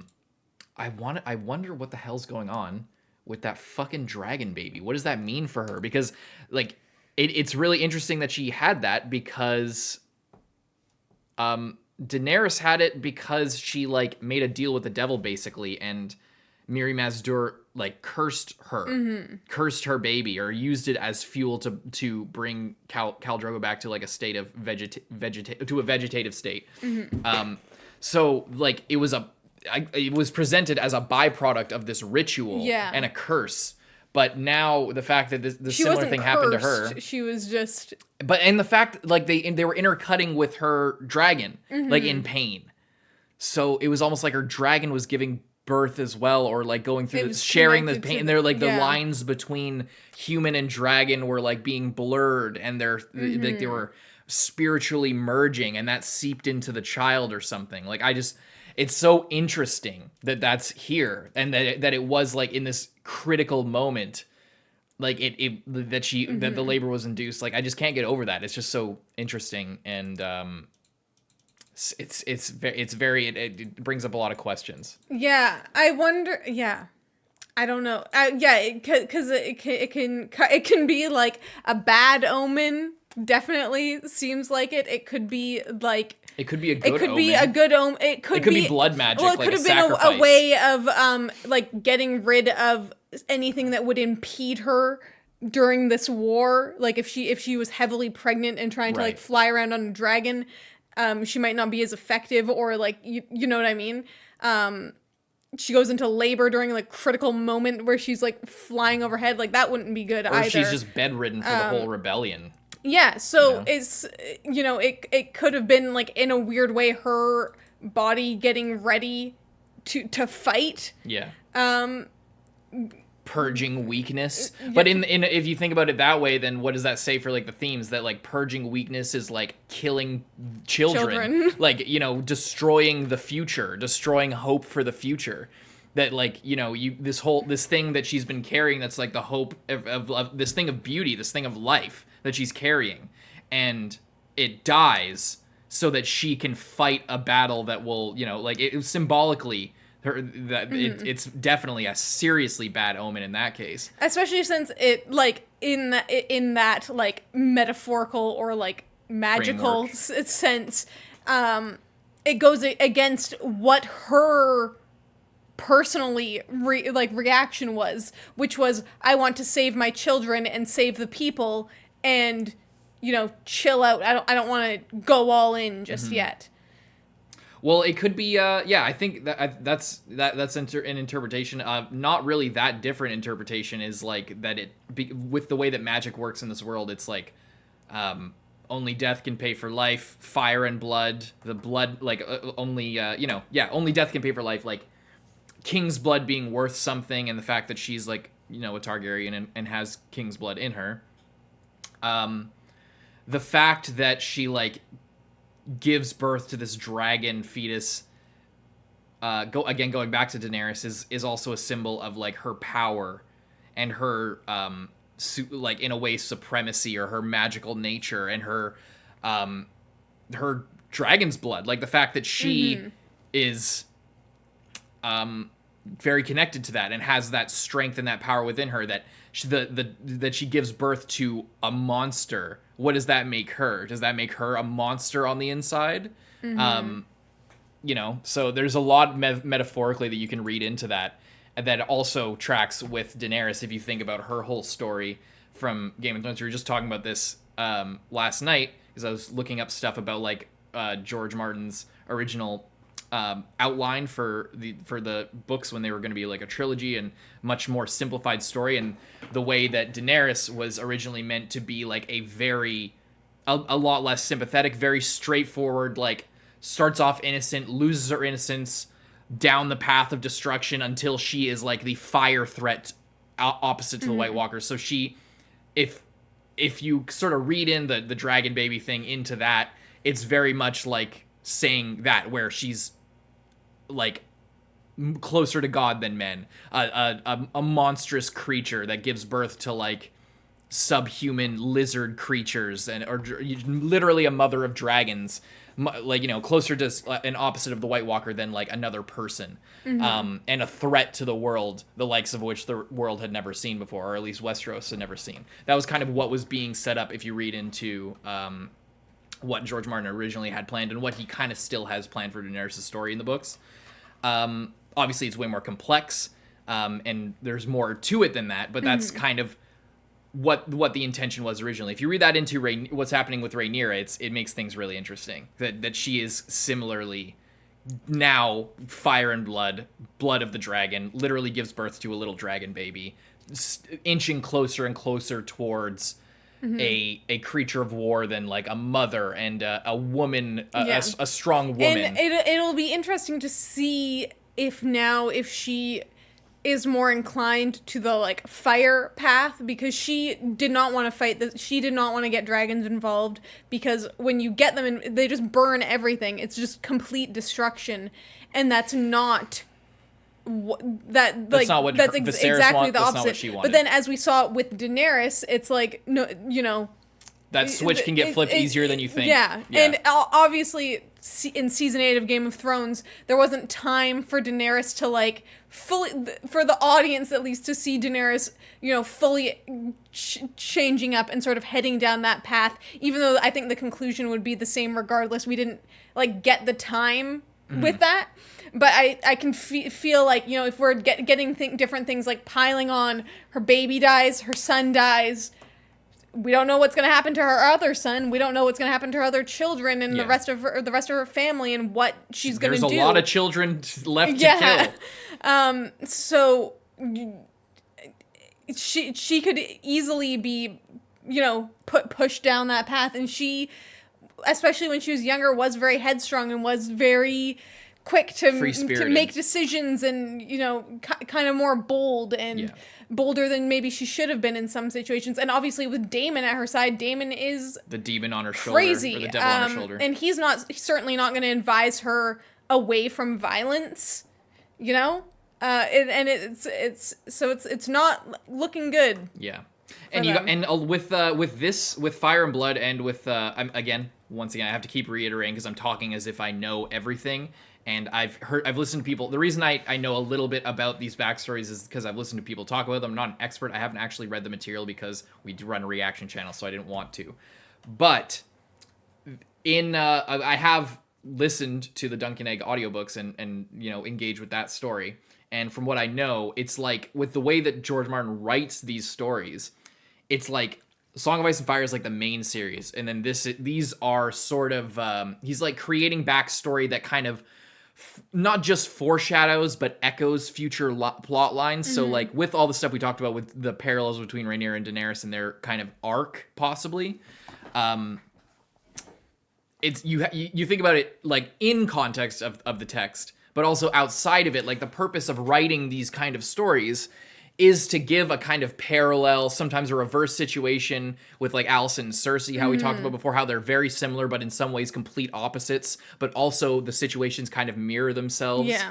And then, so if you think of like Alicent as Cersei and Daenerys as Rhaenyra, like, you know, these things are very mirror each other and echo the same things and sort of follow a similar flow. Like that's kind of why Dunk and Egg was created, is to sort of set up the idea of Bloodraven, set up the idea of what am I saying?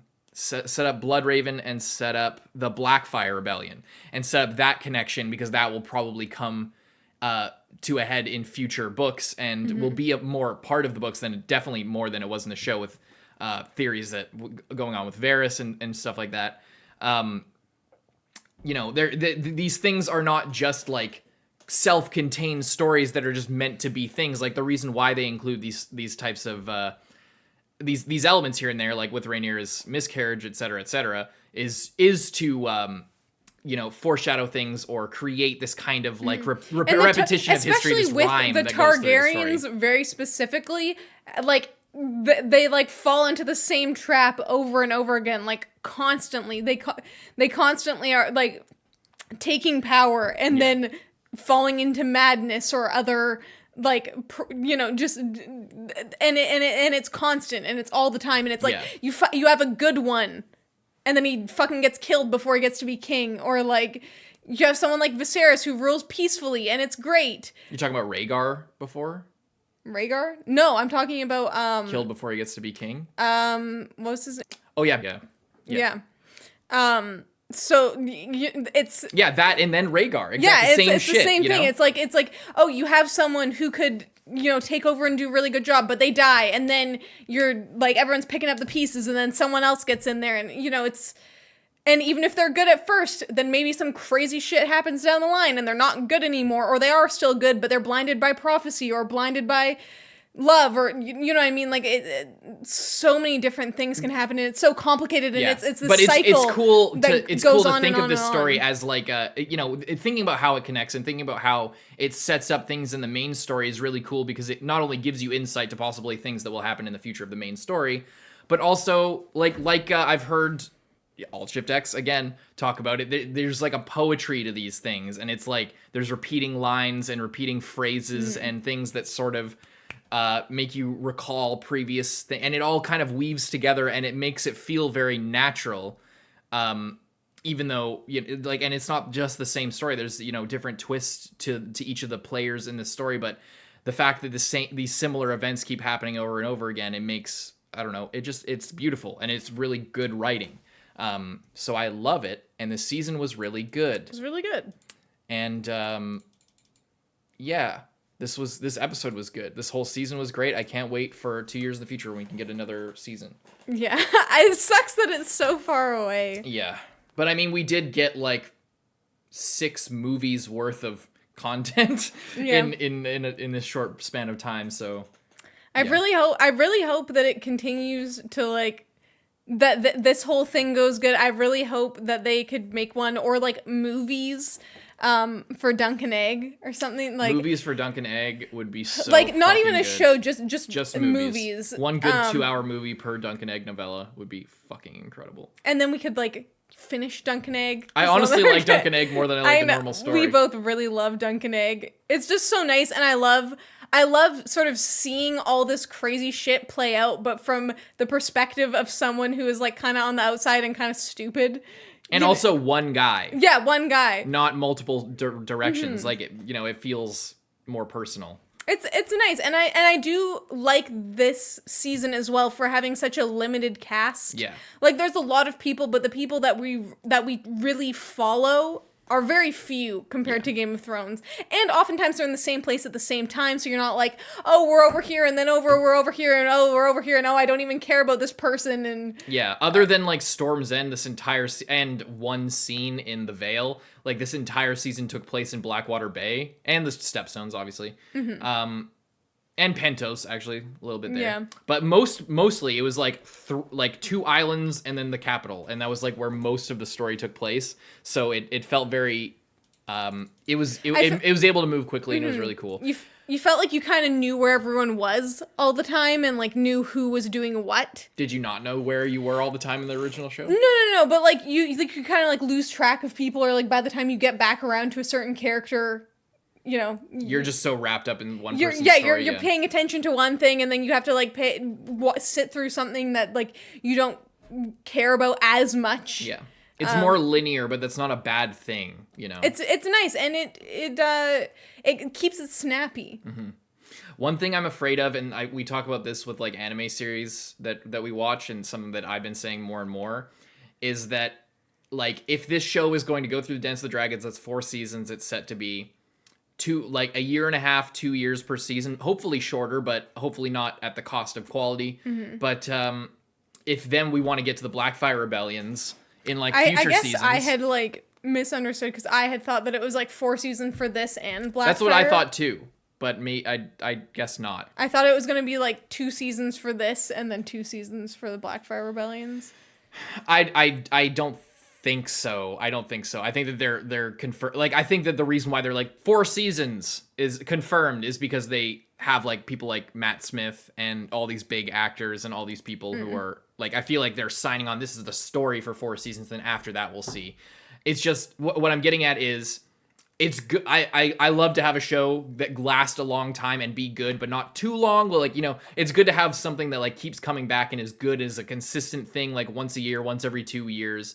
The problem is, and we run into this with anime a lot because there's like often 5-year gaps between like the best show seasons in anime, is like people get other job opportunities and they move up in their career, and the guy who is a really good cinematographer for House of the Dragon moves on to start doing movies, or the guy who was like the one really badass guy in the writer's room who had the fans at the forefront of their mind and like really understood the story and was a serious fan of the story in a writer's room full of producer people who like full of TV executives who like don't give a shit about the story and just want to make money and are willing to take the safe bet at the expense of the story. That guy who is holding it down gets a job somewhere else, so gets promoted on another series and gets opportunity somewhere else. And then I could make it for both, but, you know, they really need me on this production. I'm just going to pull out a House of the Dragon because, like, this is a really big thing and I have all these opportunities here. People have their own self-interest, and there's thousands of people that go into making these things,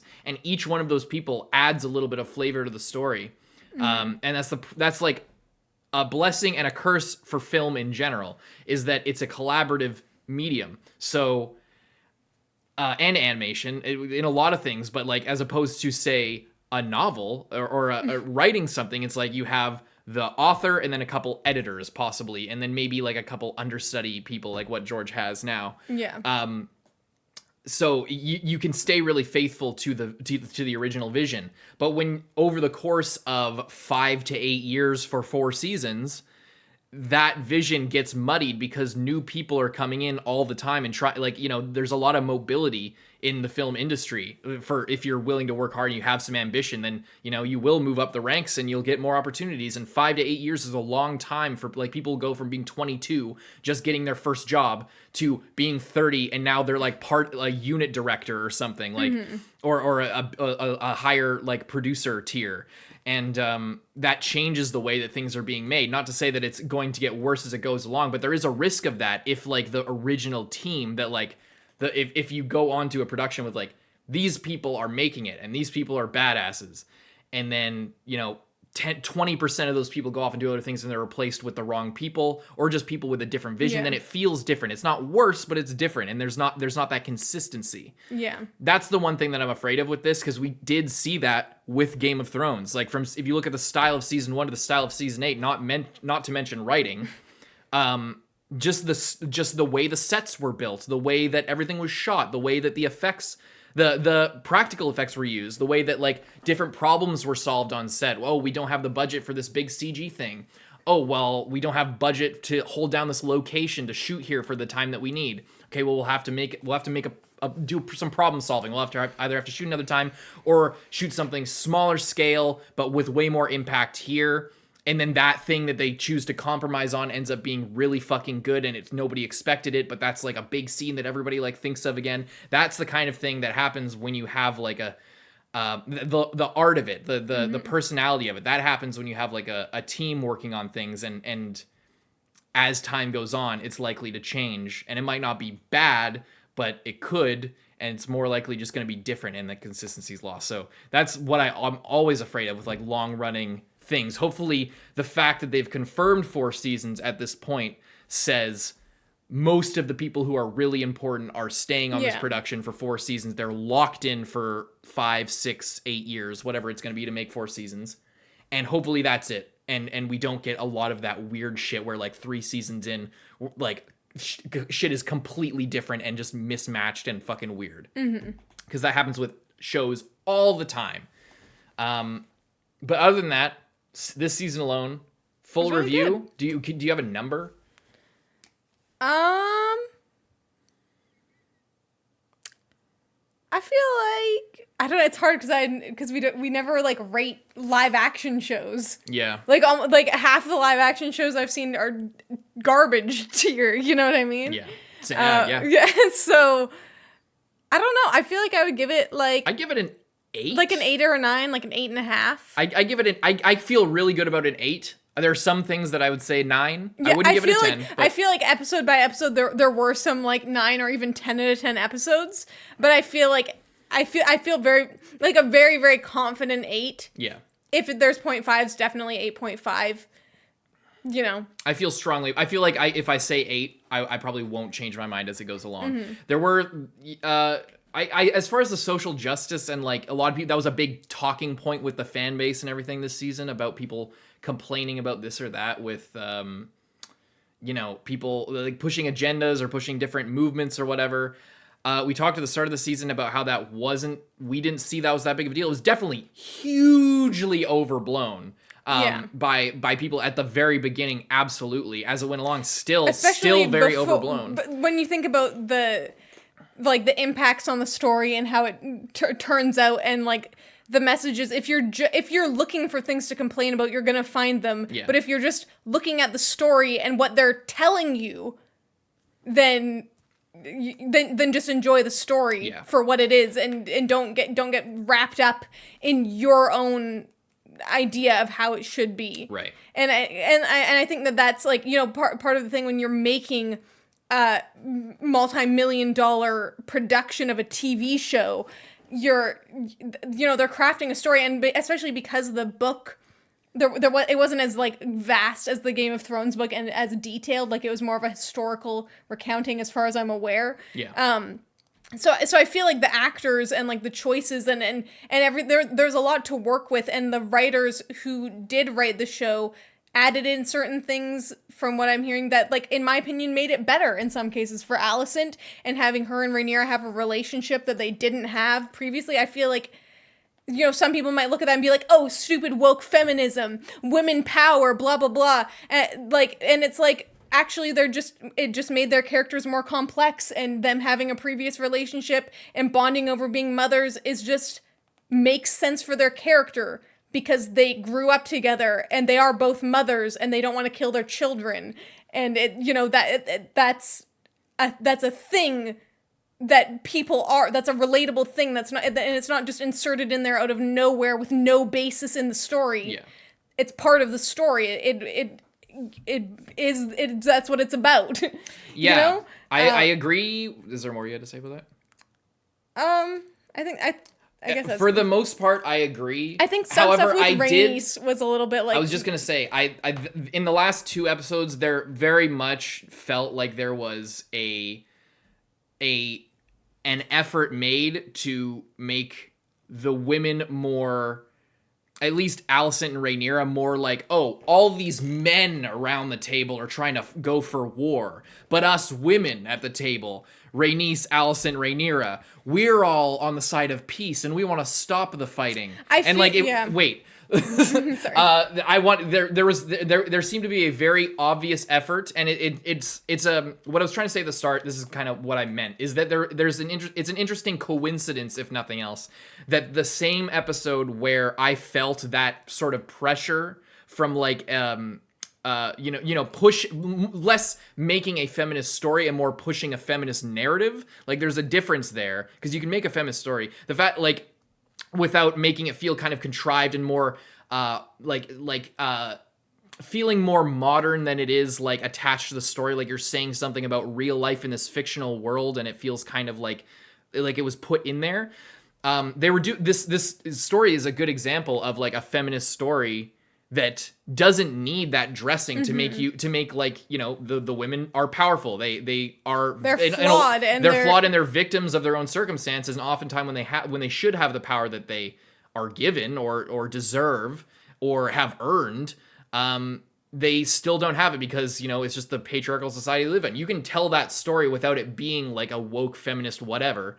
But I think it's interesting that the episode that I started to really feel that influence was the same episode where it was like pretty much anime canon, to put it another way. Yeah. Like show only. Not that the events couldn't have happened in like the original telling of the history. Not because obviously Fire and Blood, it's like an outline, but like that when that was being written, this is what actually happened. It's not that these things couldn't happen, but I just think it's interesting that like the episode that was much more, as far as I'm aware, filler or made for TV to like fill in this gap was the same episode where I felt this like Hollywood woke feminism, whatever.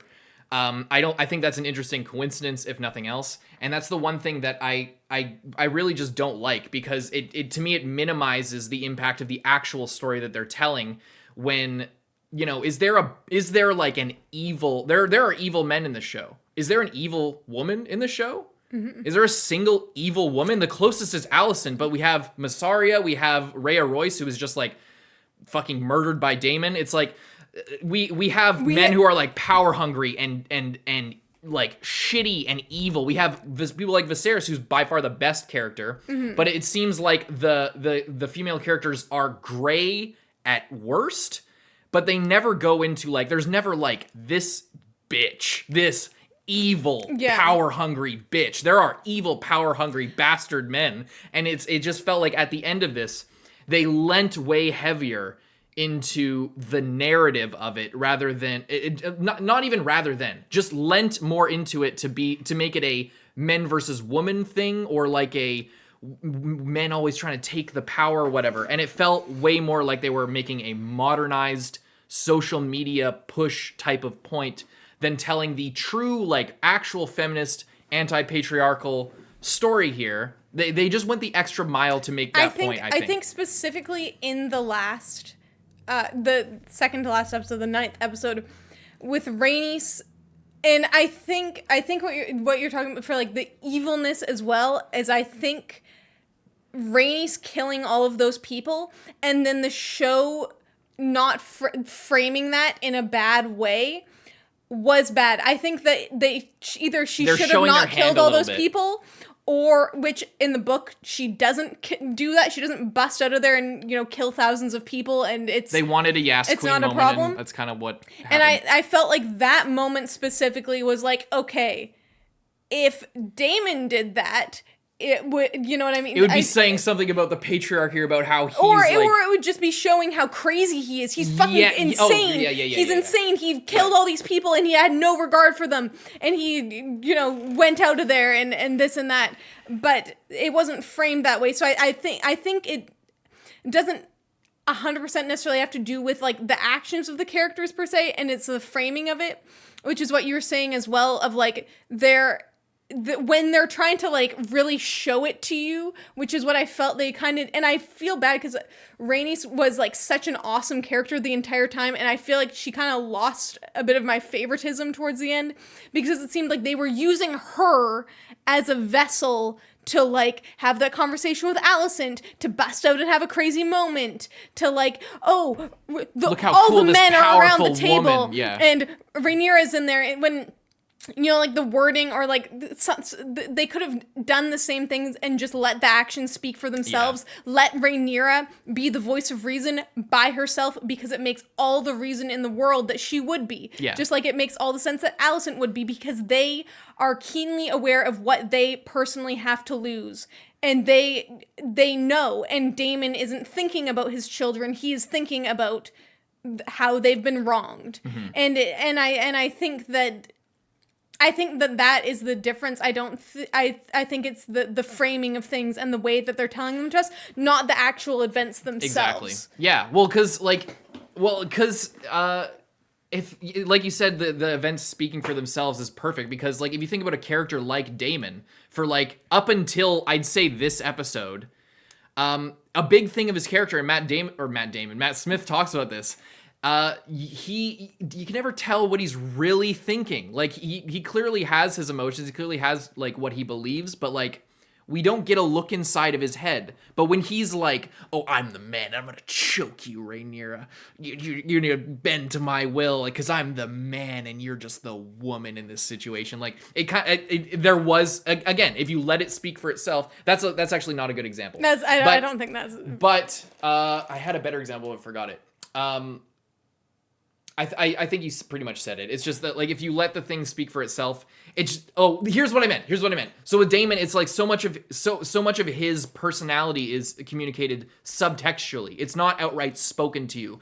So when the presentation is such that, like, oh, all these men, you're bowing to all these men and all their interests. It's like when you use these, it feels like a snappy, like it feels like you're giving a talk at a conference and not like that's where the disconnect happens. It's not that the events themselves are wrong, or that that it being having a feminist message or an anti-patriarchal message is wrong, or that it doesn't fit with the story. It obviously fits with the story. It's like half this universe is about like patriarchal abuse of power. Mm-hmm. That's like it's about a tyrannical monarchy half the time.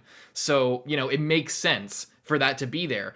But when you draw attention to it in certain ways, and for you to have such cleverly written subtextual characters and subtextual interactions, especially with you when you're talking about like Otto and the corruption with the maesters, and how, you know, this patriarchal system all the men are doctors, all the women are nurses, et cetera, et cetera. Like, that's all still present there and exists in the world, but you don't need to go out and say it. And the second that you do, it kind of shatters the illusion, and it isn't necessary because you're already writing such good subtext in other areas. Yeah, I think it's the thing of not giving the audience enough credit to like discern that for themselves. I disagree. You think so? I don't think that's what it is. I think I hate whenever you dip into this shit, it always gets so murky, because then it's like you have to be picking a side or something.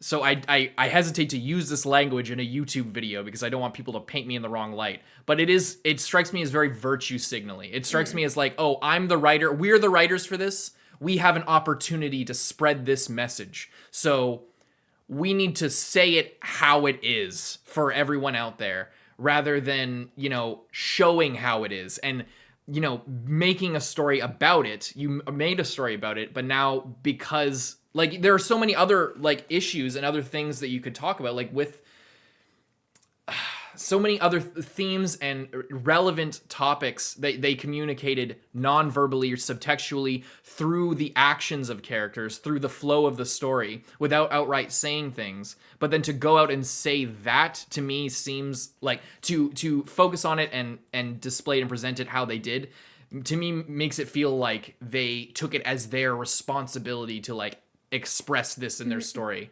when they didn't need to. It was just as powerful. It was already there. The story was already about it. Yeah. And you go too far, and then it just makes everything less complex, like I think it also makes people easier to discredit it and be like, oh, this whole thing is trash because of this, which is not fair because the whole thing is not trash. You know what I mean? It's a story, and when you actually pay attention and dissect the characters and their motivations and their actions and how it all stacks up, none of the characters other than in the previous episode and maybe a little bit in this episode, but really they weren't really necessarily doing anything other than Rhaenys busting out.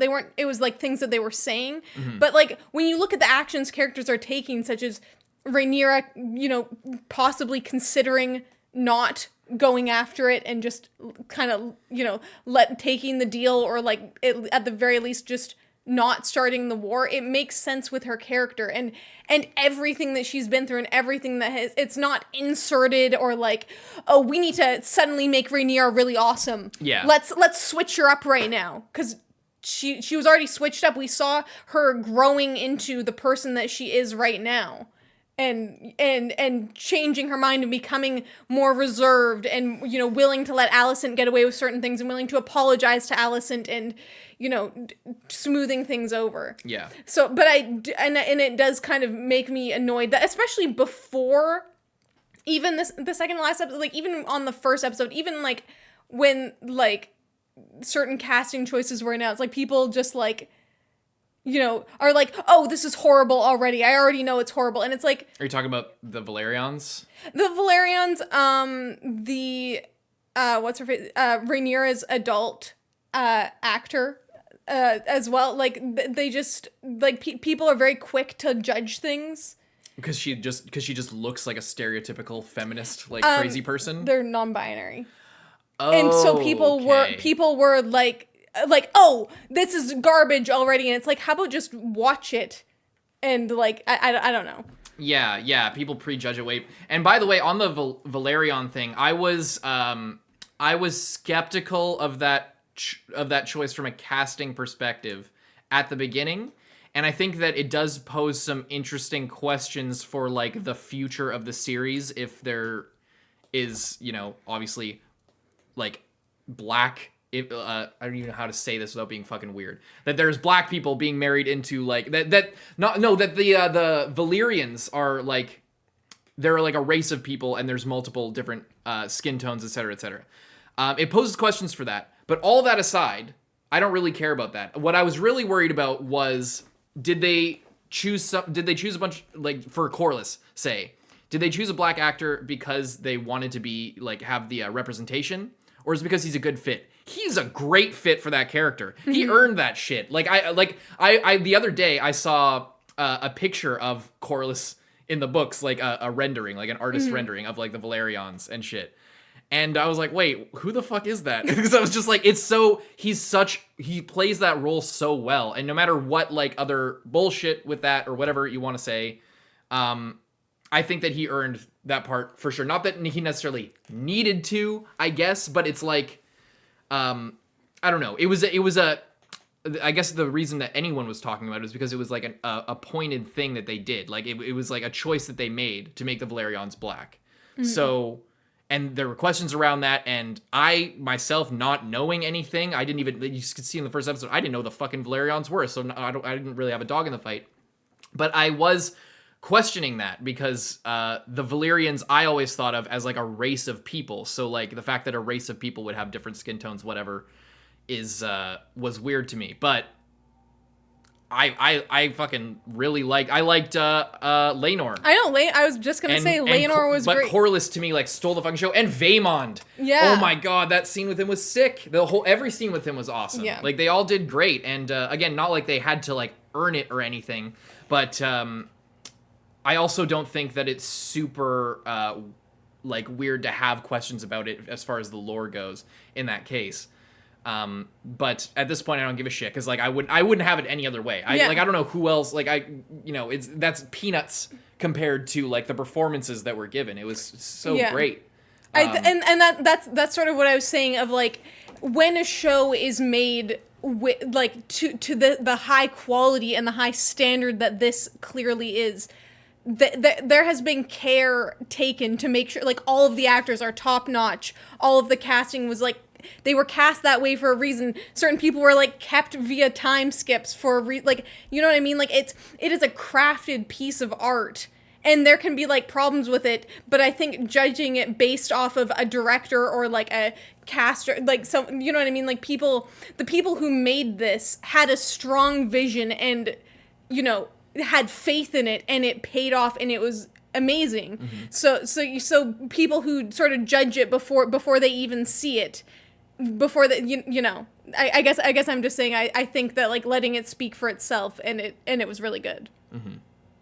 Yeah, the season was good. Thank you guys so much for watching. Mm-hmm. Hope you guys enjoyed the reactions. We'll see you 10 years from now for season 2. Hopefully we're still YouTubers by the time this comes out. Hope you enjoyed. See you next time. I'm Carson. I'm Lindsay.